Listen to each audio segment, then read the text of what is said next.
Okay, so today we're going to be going through the process for making a custom splint for our tennis player here who has a hypothenar eminence bruise. So we're going to use orthoplast and some padding material to customize this splint for them. So, do I have your permission to make you this splint? Yes. Okay, so go ahead and position your hand just like this. So I'm going to go ahead and measure that I have enough material. So I pretty much want the material to come up to the wrist crease and cover the hypothenar eminence and wrap slightly around the thumb. So I'm measuring this much of material on the patient. And then I'm going to use a marker to mark. And then I also don't want to cross the DIP joint, so I'm going right below that. And right at the wrist crease. And this is going to be kind of like my blueprint.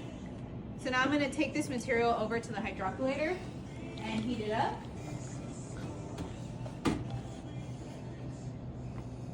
There you are. Looking all over for you. Contact glass with inserts. Captivating. You gotta translate that. Which one of you is real?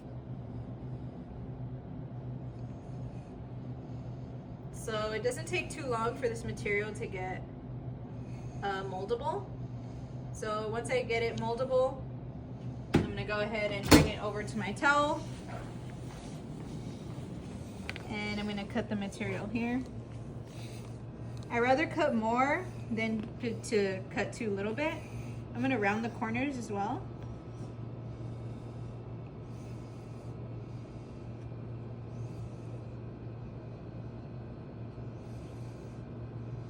So I don't want to leave any sharp corners because when it dries, it can potentially like hurt the patient. And then before I put this on the patient, I want to make sure that it's still moldable but not going to burn them. So go ahead and give me your thumb again. So again, avoiding going over the DIP and having the material connect here. And making sure that it's covering the hypothenar eminence. And I'm just gonna hold it here. I'm gonna have the patient hop off the table and we're gonna run it under cold water just to get a better mold.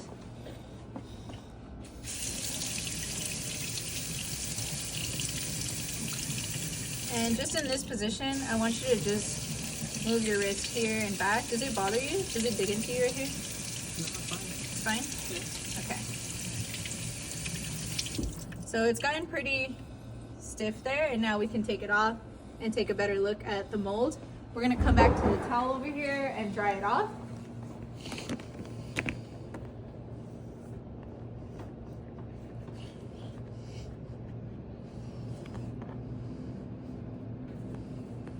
All right, I want you to go ahead and try this on. How does that feel? Do you want me to take any up here? No, it should be fine. Okay. All right, so this is gonna be our mold for the patient. We could add some more padding. I have different materials here. This is more dense foam. This is more of a squishy foam to add more padding in that hypothenar eminence. But for now, we're gonna go with this mold and then we'll adjust it if the patient needs adjusting. We also chose this material because it's moldable, it's customizable, and then the patient can either hold on to it or they can write their initials on it and I will take care of it in the athletic training clinic. But pretty much with this mold, I want you to use it just during practice and during competitions. So whenever you're using your racket, pretty much.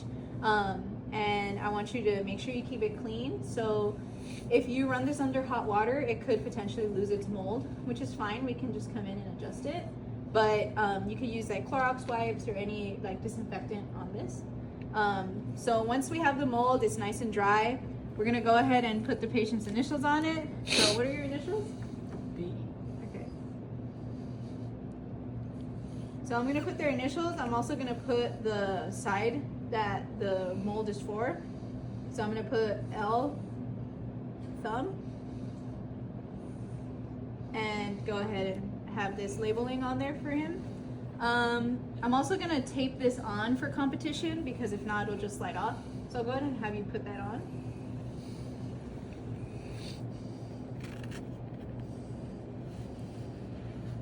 And then this is just a light tape job to secure the splint to the thumb.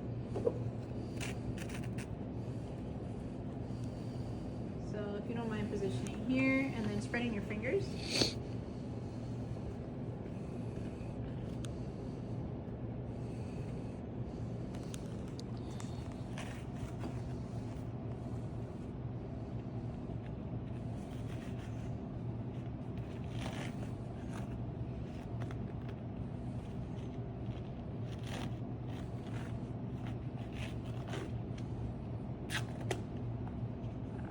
And go ahead and go through some ranges of motion. So wrist flexion, extension, coming like up with your thumb, down with your thumb. Does that feel good?